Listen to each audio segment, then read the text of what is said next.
à voir les visages, il y en a qui se demandent, mais qu'est-ce qu'il nous demande là, lui? Si vous permettez, je vais vous lire le texte qui m'a inspiré cette question à vous poser ce matin.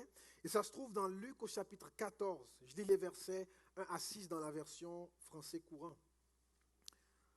Un jour de sabbat, Jésus se rendit chez un des chefs des pharisiens pour y prendre un repas.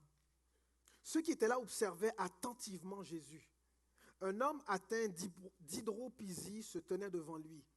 Jésus prit la parole et demanda au maître de la loi et aux pharisiens, « Notre loi permet-elle ou non de faire une guérison le jour du sabbat ?» Mais ils ne voulurent pas répondre. Alors Jésus toucha le malade, le guérit et le renvoya. Puis il leur dit, « Si l'un de vous a un fils ou un bœuf qui tombe dans un puits, ne va-t-il pas l'en retirer aussitôt, même le jour du sabbat ?» Ils furent incapables de répondre à cela. Le titre du message ce matin, c'est « Qu'est-ce qu'on attend pour aimer ?» Et le texte que je viens de lire commence par nous dire que c'était un jour de sabbat. Vous savez c'est quoi le sabbat? Non? Le sabbat, c'est un jour très, très, très important pour les Juifs. Très important. C'est le jour du repos. Lève la main si tu aimes te reposer. Garde ta main levée et lève ta main si ce matin, tu n'avais pas envie de te lever parce que tu avais besoin de repos. Lève ta main si tu dors en ce moment.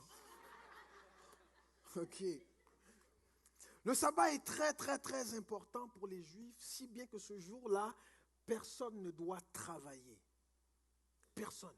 On ne travaille pas le jour du sabbat. Les Juifs ne font même pas à manger le jour du sabbat. Ils préparent la nourriture la veille pour que ce jour-là, tout le monde puisse relaxer, passer du temps en famille, restaurer, faire du bien à son âme. C'est le sabbat. Et la deuxième chose qu'on nous dit dans ce texte-là, c'est que Jésus se trouvait chez un des chefs des pharisiens. Il était là pour un repas. Il était venu pour manger. Le jour du sabbat, on aime manger. Et Jésus est là chez ce chef de pharisiens. Un pharisien, les pharisiens sont un groupe religieux et politique très influent, okay, dans la communauté. Et ce sont en quelque sorte les gardiens de la loi. Ce sont les gardiens de la loi de Moïse. Et c'est cette loi-là qui régit toutes les pratiques religieuses de cette communauté. Et ces gars-là sont tellement à cheval sur la loi et tellement pointilleux des fois que ça en devient parfois fatigant. Vous connaissez des gens fatigants? Et on nous dit que tout le monde observait Jésus attentivement. Lève ta main si tu aimes ça, que tout le monde te regarde pendant que tu manges. Mais pourquoi est-ce qu'on regarde Jésus comme ça? Pourquoi est-ce que tout le monde l'observe? C'est parce qu'il y a un autre homme dans la pièce. Et cet homme-là, il a un petit problème de rien du tout. Il est atteint d'hydropisie. L'hydropisie, c'est une maladie qui cause des gonflements des tissus parce qu'il y a une quantité anormale de liquide dans le corps. Ça ressemble à un problème de rétention d'eau. Donc, quand tu as l'hydropisie ou quand tu es hydropique, ça ressemble un peu à ça. Sexy, non? Et tout le monde se demande, qu'est-ce que Jésus va faire? Qu'est-ce qu'il va faire? Il est là pour manger et tout le monde a les yeux braqués sur lui.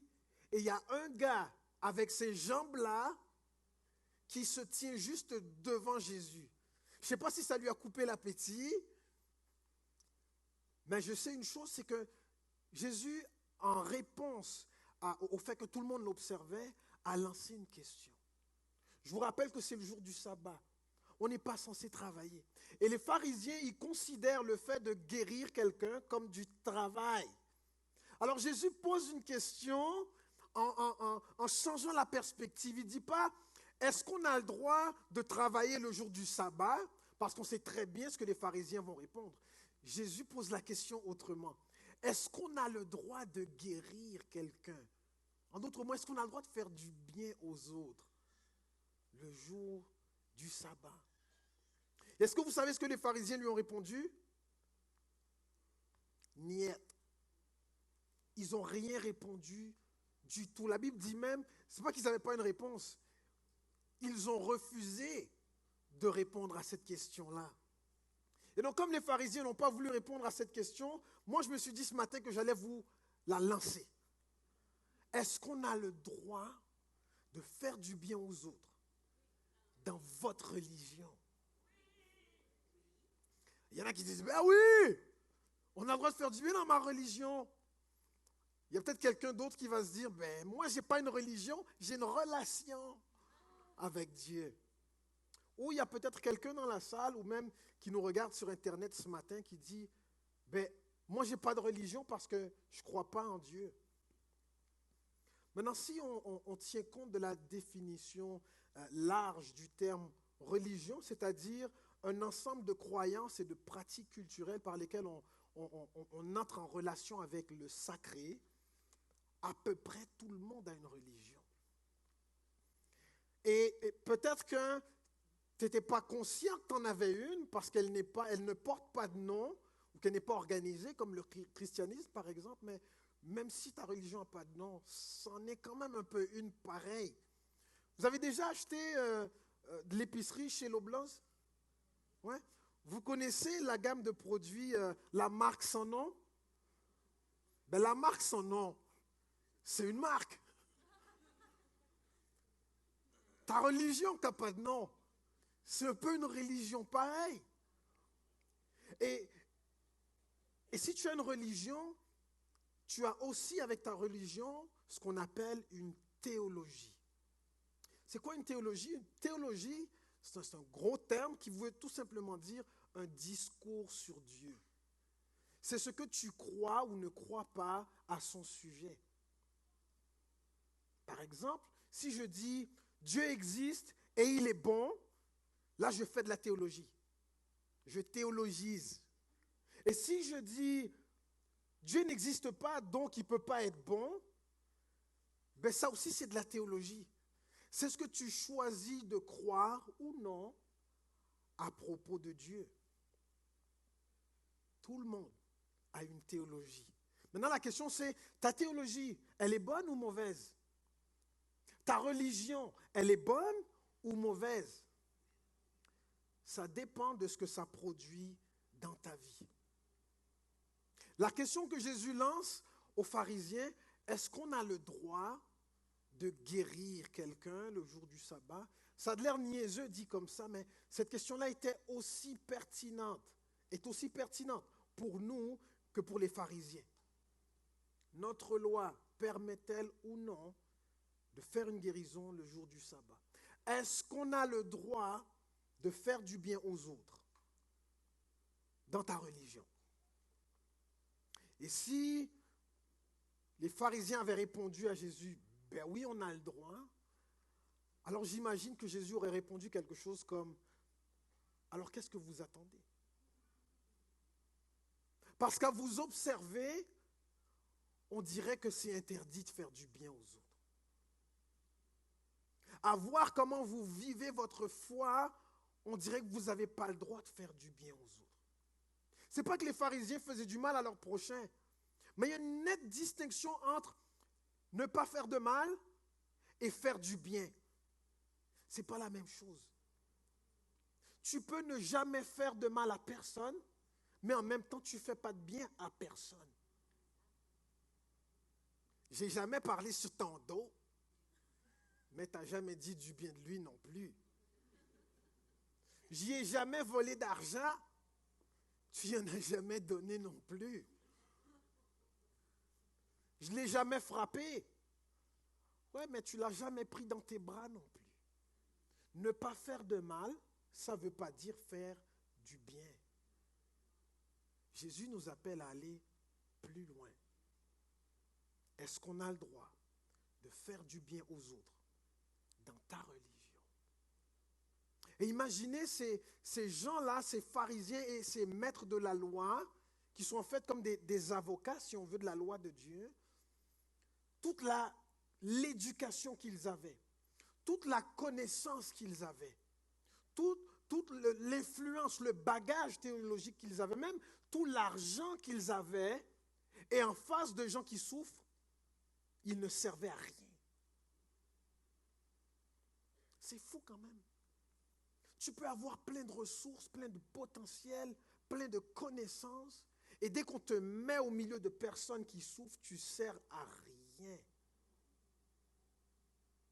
À quoi ça sert, toute cette religion,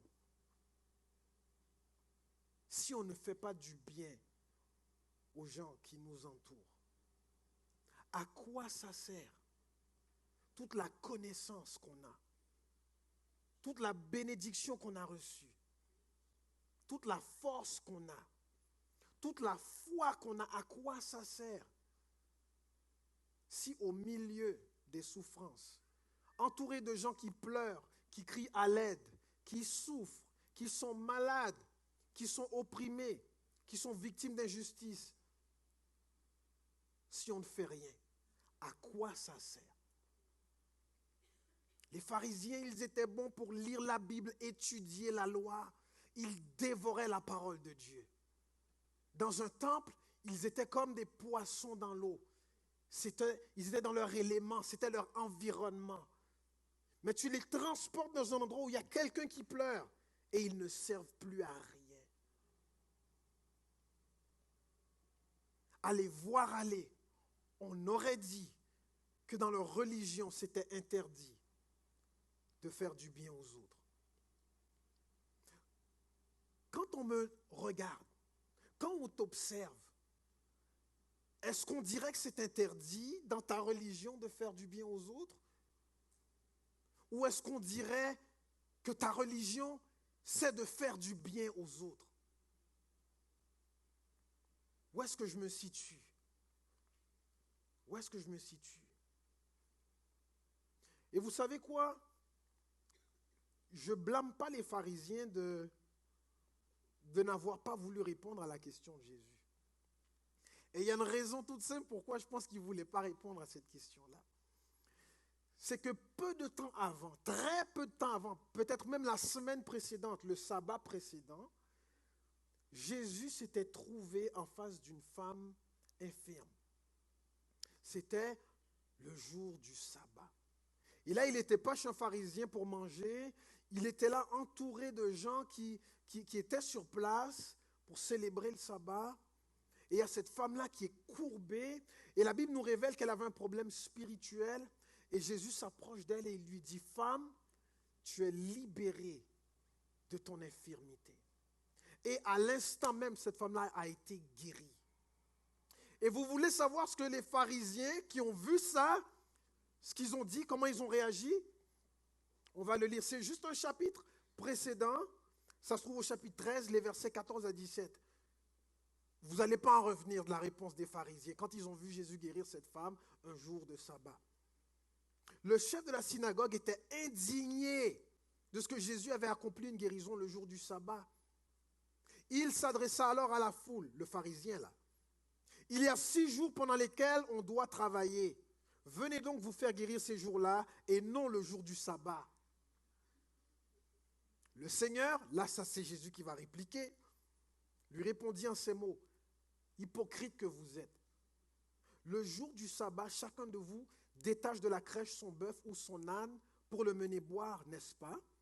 Et cette femme, descendante d'Abraham, que Satan a tenue liée pendant 18 ans, ne fallait-il pas la détacher de ses liens le jour du sabbat? » Cette réponse de Jésus remplit de honte tous ses adversaires. Mais la foule entière se réjouissait de toutes les œuvres magnifiques qu'il accomplissait. Ça, c'est arrivé très peu de temps avant que Jésus rencontre l'homme hydropique. Vous vous rendez compte? Il y a 6 jours pour travailler, venez vous faire guérir ces jours-là. Le jour du sabbat, fichez-nous la paix. On n'a pas que ça à faire. On s'occupe de nos bœufs, puis de nos chiens, puis de nos chats, puis de nos poissons rouges. Et j'aime la façon dont Jésus répond. Hey, vous prenez soin de vos animaux le jour du sabbat. Vous secourez des animaux le jour du sabbat. Et là, vous avez des êtres humains qui sont dans le besoin, et vous ne vous intéressez pas à eux. Vous êtes des hypocrites. Est-ce que ton chat a plus de valeur que ton voisin? Dis à ton voisin, non, non, non, non, toi, tu as de la valeur. Tu as de la valeur, toi. Il n'y a pas que mon chat. Il n'y a pas que mon chien non plus. Il n'y a pas que mon poisson rouge. Qui a un animal à la maison? Ah, vous n'aimez pas les animaux à Gospel Vie?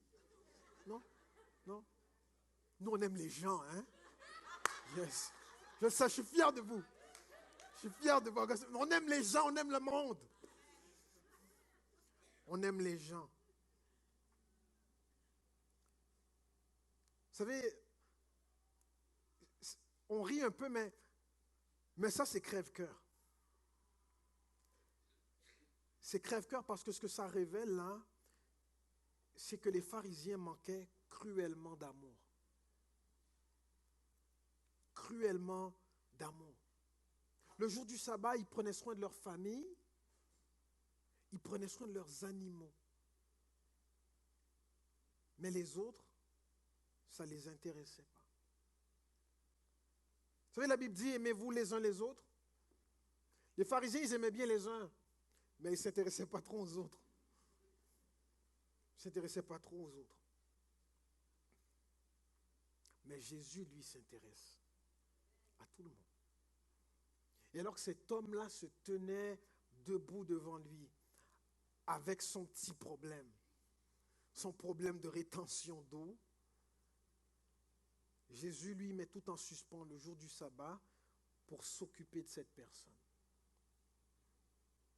Et Jésus fait trois choses, on nous dit, trois choses très simples. On nous dit, Jésus le touche, il le guérit et il le renvoie. Jésus touche, il guérit et il renvoie. Est-ce qu'il y a quelqu'un qui veut vivre sa foi en suivant l'exemple de Jésus? Toucher, guérir, renvoyer. Pour toucher les gens, il faut s'en rapprocher. Pour toucher les gens, il faut s'en rapprocher. Il ne faut pas avoir peur de la proximité. Il ne faut pas avoir peur des fois de salir les mains. Il ne faut pas avoir peur. Il ne faut pas avoir peur que quelqu'un vous montre du doigt après ça. Il ne faut pas avoir peur qu'on vous dise « Hey, il se tient avec des gens de mauvaise réputation. » Il ne faut pas avoir peur qu'on dise de vous « Hey, toi, il va là avec des païens. » Pour toucher, il faut se rapprocher. Combien de personnes tu touches dans ta vie? À part ta famille, puis ton chien et ton chat, là. Combien de personnes tu touches dans ta vie? Dieu t'appelle plus loin. Pour toucher, il faut se rapprocher. Il touche, il guérit. Pour guérir, il faut avoir de la compassion. La compassion, c'est quoi? C'est l'amour en action. Ça veut dire que je n'aime pas seulement en parole, mais je le démontre concrètement. L'amour, c'est un verbe qui se conjugue. Ce n'est pas juste un mot qu'on récite par cœur. Pour guérir, il faut avoir de la compassion dans le cœur. Parfois, je prie, je dis, Seigneur, ce qu'il y a dans ton cœur, mets-le dans mon cœur. Donne-moi le même cœur que toi. À plusieurs reprises dans les évangiles, on nous dit que Jésus était ému de compassion. Et à chaque fois qu'on nous dit que Jésus était ému de compassion, il y a un miracle qui suivait.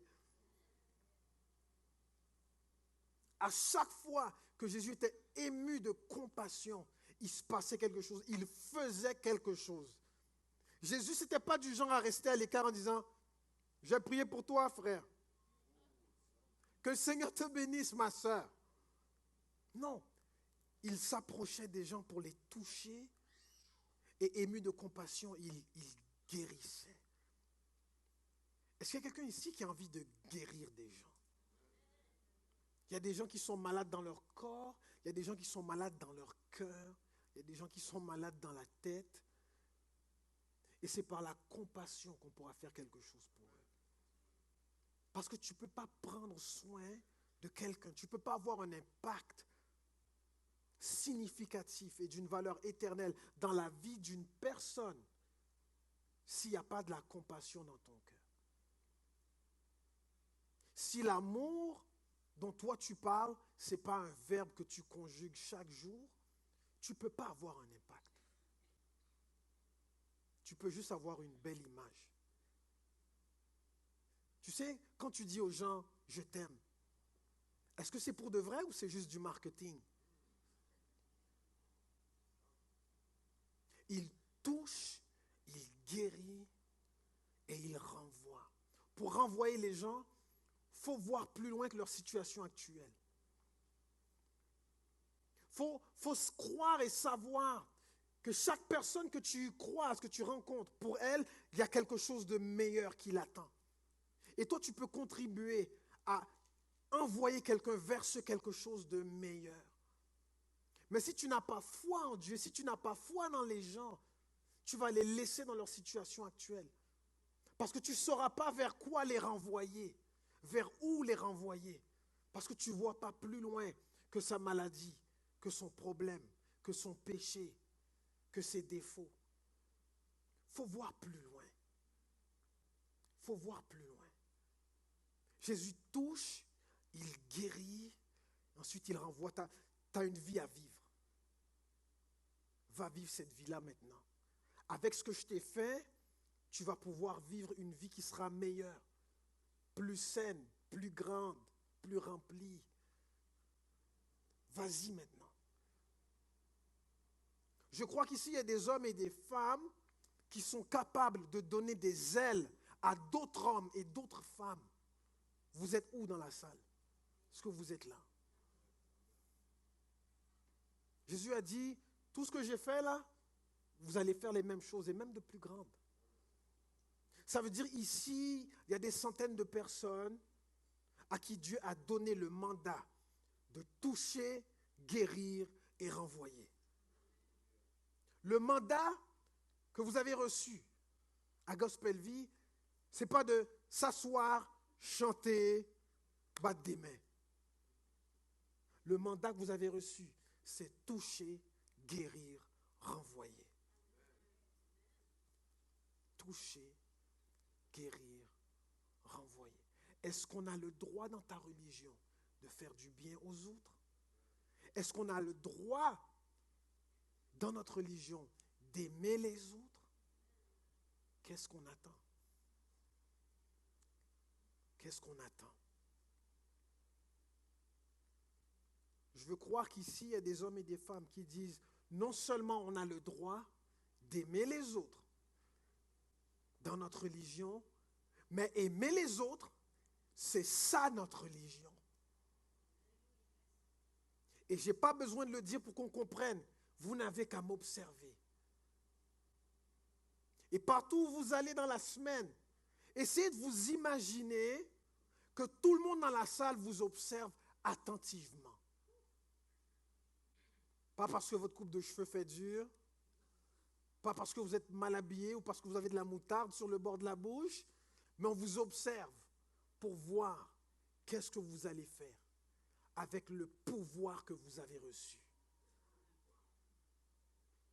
Qu'est-ce que tu vas faire avec le pouvoir que tu as reçu de toucher, guérir et renvoyer? Est-ce que tu vas l'utiliser? Est-ce que tu vas l'utiliser?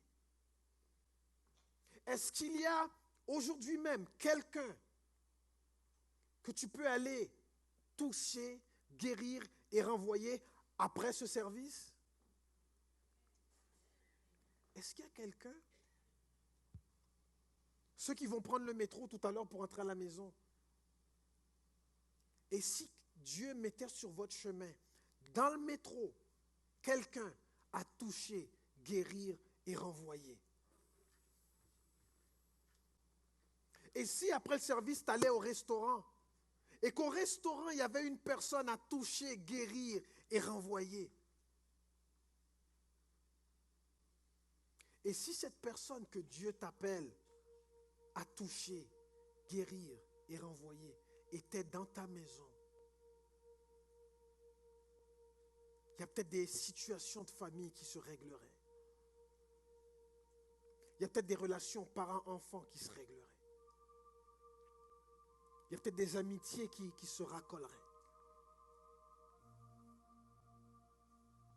Gospel Vie, Dieu nous appelle à aller plus loin. Plus loin. Hier soir, on était tous ici. Waouh! Un spectacle de Noël. Et si je ne l'ai pas déjà dit, je tiens à dire ce matin que les événements de Gospel Vie ne sont pas que festifs. Les événements de Gospel Vie sont des opportunités que vous avez de planter une semence dans la vie de personnes que Dieu veut toucher, guérir et renvoyer. Et il y a peut-être quelqu'un qui s'est demandé, mais pourquoi on fait payer pour le spectacle? Si tu étais là hier soir, j'espère que tu as saisi la vision. J'espère que tu as compris pourquoi on a fait payer pour ce spectacle.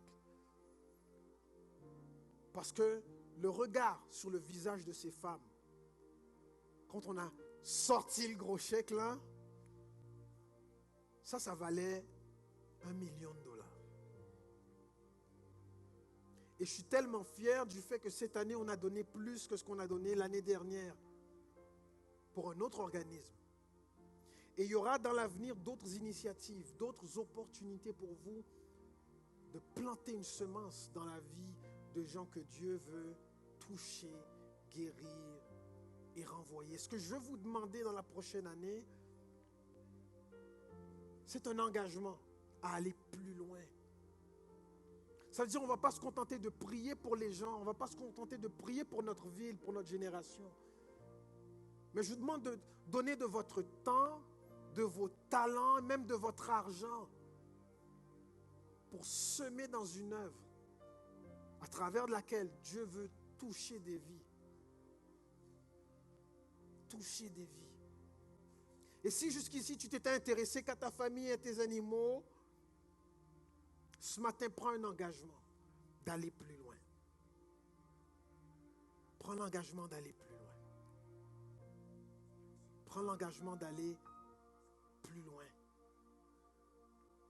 Pour que des milliers de personnes puissent savoir qu'encore aujourd'hui, Jésus, il guérit, il pardonne les péchés, il change des vies, il touche, il guérit, il renvoie des gens de tous les horizons. Parce que c'est ça la business de Dieu. Et ce matin, j'aimerais faire 2 appels. Un appel pour ceux qui veulent aller plus loin. Dans l'amour que Dieu a mis dans leur cœur. Ils veulent aller plus loin. Et je veux aussi inviter ce matin des personnes qui, en écoutant cette histoire, se disent, moi je suis pas dans le groupe des pharisiens dans cette histoire-là. C'est moi l'hydropique, c'est moi le malade. J'ai besoin que quelqu'un me touche, me guérisse et me renvoie ce matin. J'ai une bonne nouvelle pour vous. On va donner l'opportunité à chacun de vous ce matin d'entrer dans quelque chose. Et les premières personnes pour lesquelles j'aimerais qu'on fasse quelque chose ce matin, en ce dimanche de sabbat, c'est toutes les personnes qui dans la salle sont malades ou souffrent d'une façon ou d'une autre.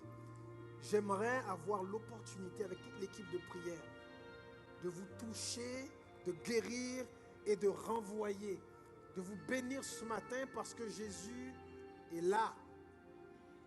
Et si c'est vous, s'il vous plaît, levez-vous à votre place. Je vais inviter l'équipe de prière à prendre place tout de suite.